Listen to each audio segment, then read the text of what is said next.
Happy Friday, everyone. It's a beautiful day and kind of a noisy day in the neighborhood today. Hi, welcome to Fertile Soil with Teresa in my garden today. Today, I hope everybody's having a good day. We are talking about marjoram and oregano. We will talk a little bit about last week. We talked about hyssop.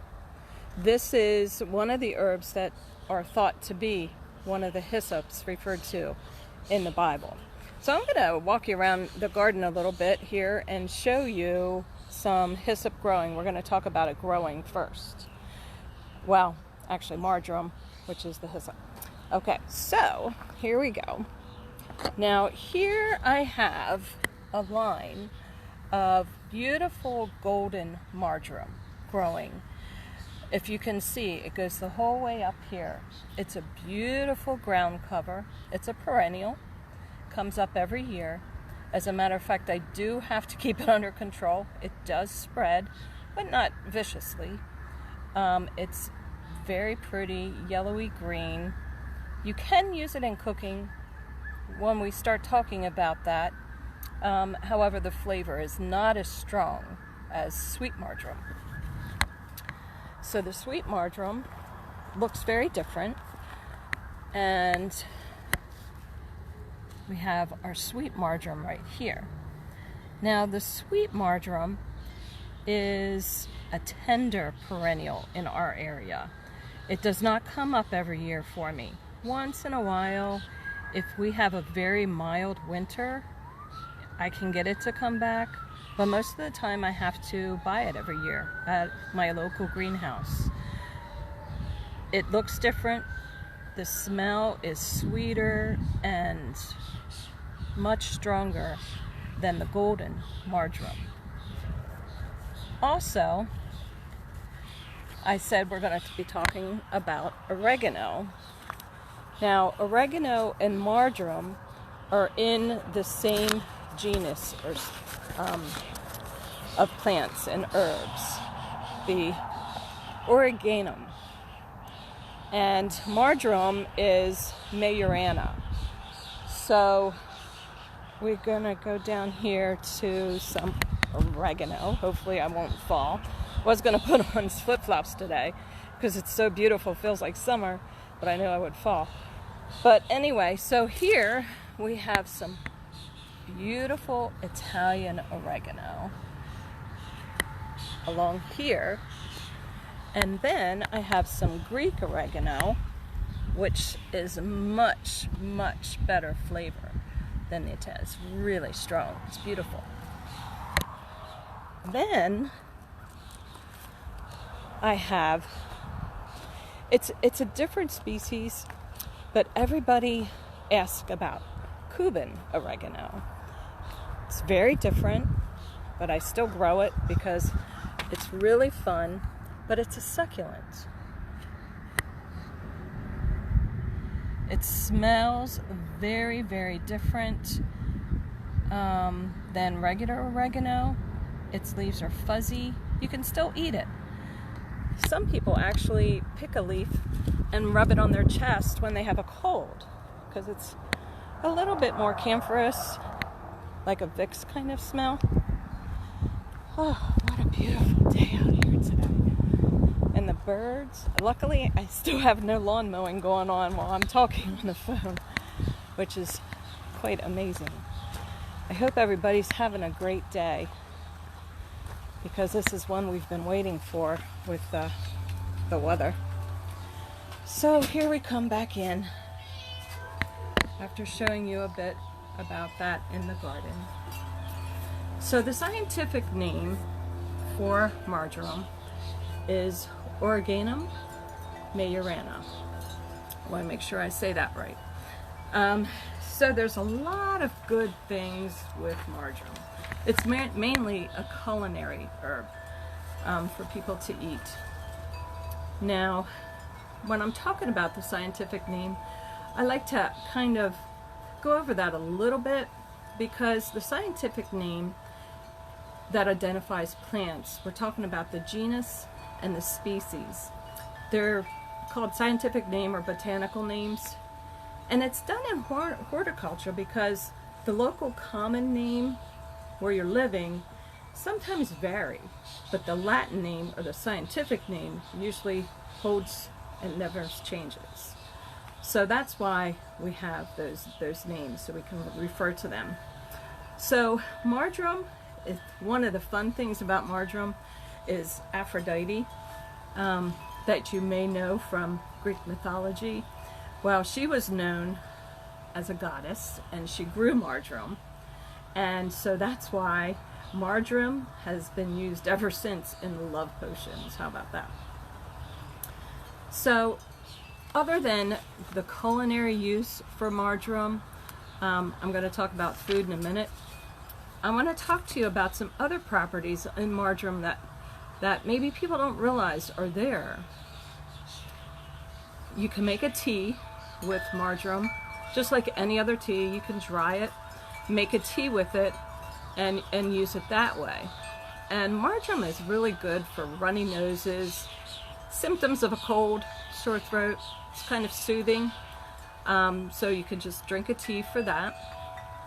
It's also known for different digestive problems, intestinal gas and stomach cramping and gallstones. So also it is known to promote, if somebody is nursing a baby, it's known to promote breast milk for feeding your little infant. Let's see, it helps with sleep problems, so you can take a cup of tea and maybe it'll relax you to go to sleep at night. Hold on, my dog is asking to come in. Hey, Ginger. Sorry, temporary. That's Ginger. She is here with me today.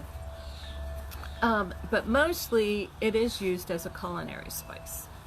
So, marjoram is very similar in taste to oregano. Oregano is stronger in flavor than the marjoram. Marjoram, when you cook with it, it's best to use the marjoram right before you're gonna put it in your meal. In other words, don't use it in a vat of spaghetti sauce. Put it in and cook it to the very end. It'll just cook out all the flavor. Oregano, on the other hand, can take that heat, and you can cook longer with the oregano and keep that flavor. So marjoram, when you cook with it, it's good to put it at the very end of what you're making, or in cold salads, at the very end of soups and so forth, because it will lose its flavor. Now marjoram, when it's growing in your garden, like I said earlier, it is a perennial. It needs lots of sun. I throw a little lime in my herb garden, and it does flower every year. The flowers are quite not much to be seen, and it kind of looks like this when it starts to flower. They kind of get in little balls. They don't look too much different than that once they flower, but it does open up and it looks really nice. I usually try to harvest my marjoram before it goes to flower, and I simply cut the stems, hang it upside down in little bunches of about 10 stems, hang them up and let them dry. Same with oregano. As a matter of fact, both of them are ready to be picked right now and harvested. I might do that tomorrow. So other things that you can do with marjoram in food is endless, pretty much. You can use it a lot. It's really good with fish. Marjoram is good chopped up and put in a scrambled egg. It's one of my favorite ways to eat it. I eat it that way quite often. If you ever heard of herbes de Provence? It's a mixture of different herbs put together in French cuisine, and what it is marjoram, thyme, rosemary, lavender, and oregano. All those, and there might be a few different variations to it, but they're basically the herbes de Provence.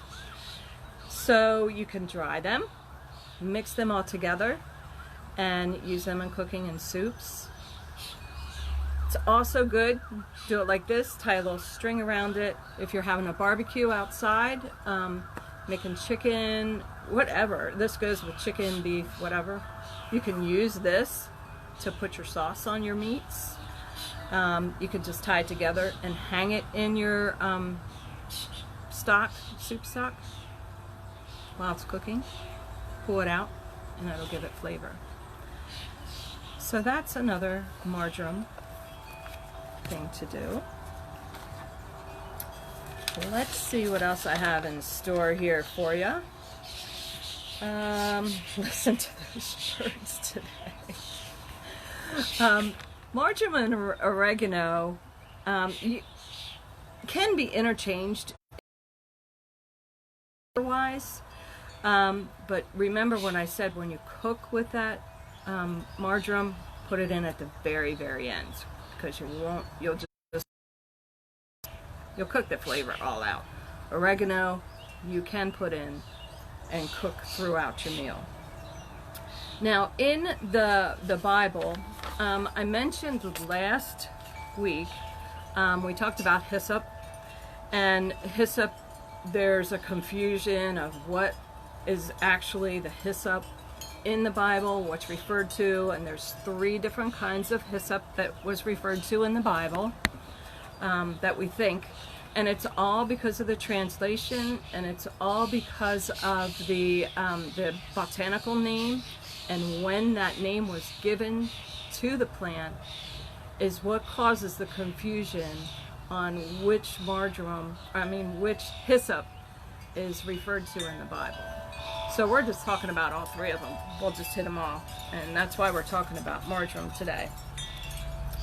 So in Leviticus, in the Bible, Leviticus, and we're talking in chapter 14.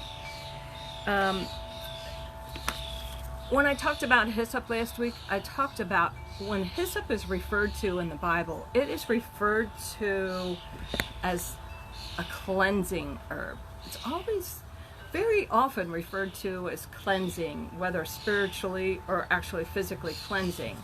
And this reference in Leviticus is about the purification of the lepers. Let's see here. The priest shall command that one of the birds be slaughtered over fresh water in an earthen vessel. He shall take the living bird with the cedar wood and the crimson yarn and the hyssop, and dip them and the living bird in the blood of the bird that was slaughtered over the fresh water. He shall sprinkle it 7 times upon the one who is to be cleansed of the leprous disease. Then he shall pronounce him clean, and he shall let the living bird go into the open field. So there it is, also referred to in Leviticus as a cleansing herb. It is mentioned in the Bible several times. I did refer to it last week. We talked about how one of the forms of hyssop, more than likely, was the stems were dipped in the sacrificial lamb's blood that they used to paint the blood on the door frames. That's hyssop, whether it's the marjoram hyssop or the ordinary about last week. We don't know for sure, but that's what it was used for. We're going to talk about a little bit of folklore about hyssop. It has a very love feel to it. Like I told you, I referred to Aphrodite growing it, so it's gained a reputation as a love herb. But it's also known in Little Tussie Mussies and the language of flowers and herbs as a very joyful herb. It's full of happiness, and just when you touch the stems and you rub it and you you feel it. You feel that happiness that comes right from it. It has a couple different nicknames. Some people call it pot marjoram, sweet marjoram, just plain marjoram. Some people call oregano and marjoram the same thing. They kind of get them mixed up. But they do taste different. And just by the way, they are in the mint family. Let's see here. So, of course, I talked about Aphrodite. And it is said to have protection powers and love powers. One of the fun things that I read about it, we talked, I don't know, did I talk about picking violets and making violet syrup? I don't know. I think I did that with the Sunday school kids, mixing you all up. But if you dry some wild violets and you dry some marjoram and you make a little sachet with them and put it together, that is actually said to be a little protection amulet, so to speak. Mix those together, dry them, put them in a little sachet bag, and if you need protection from evil thoughts, evil people, evil, you know, this is folklore I'm saying, you can do that and put it together. Let's see, love, happiness, and wealth and money. So maybe we should all grow tons of marjoram in our gardens. Maybe that'll be really good for us. Used in, is what it says, carried as a protective.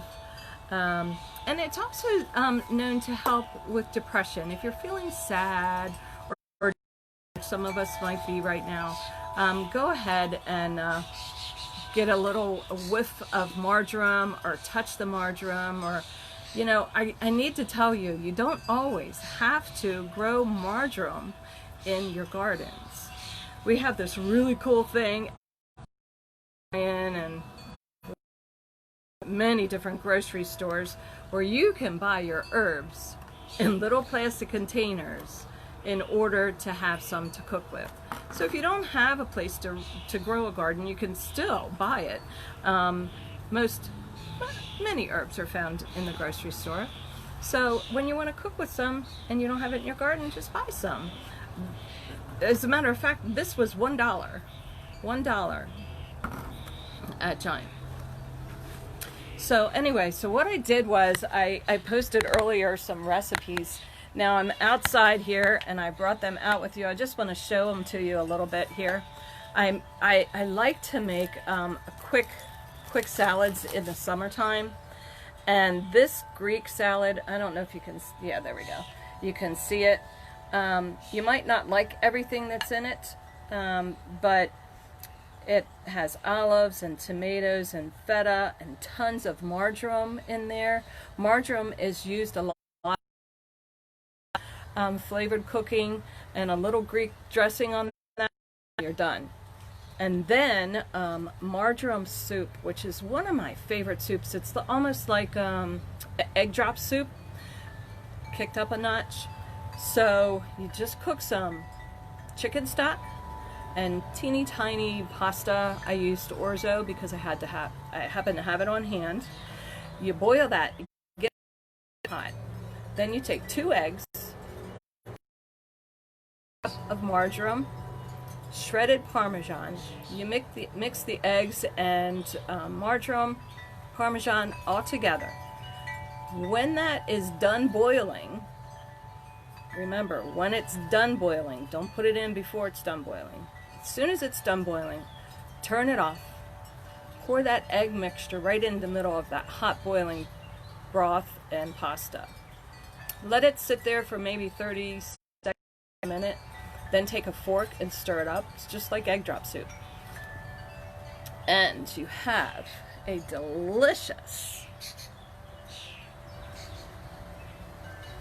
quick and easy soup that is really good. So, also wanted to mention that marjoram smells so sweet and so good that tip that I give you quite often, because we have to wear these masks. If you have a mask with a pocket, put some in there. especially if you're going to be walking around the grocery store for a couple minutes and you want something that smells good, put it in there. It will smell good. Not as good as lavender, that's still my favorite. Well, I'm going to end today with a gardener's prayer. Help us, O God, to be ever mindful of the beauties around us. May we grow with our flowers in gentleness, patience, courage, laughter, and faith. As we turn the brown soil and plant our seeds in our plants, may we learn faith in the goodness of the earth, the brightness of the sun, and the fullness of the clouds. May we be grateful to you for the privilege of working with you in nurturing even the tiniest little flower to grow. And grant that we may know the great joy that comes from sharing with others. That's why I'm here. I want to share God's love, God's beautiful, precious gifts He gives us with you so that you enjoy them, so that we can share them with everyone. And so I hope you enjoyed this today. And I hope I see you next week. God bless everyone. Have a wonderful day. Bye.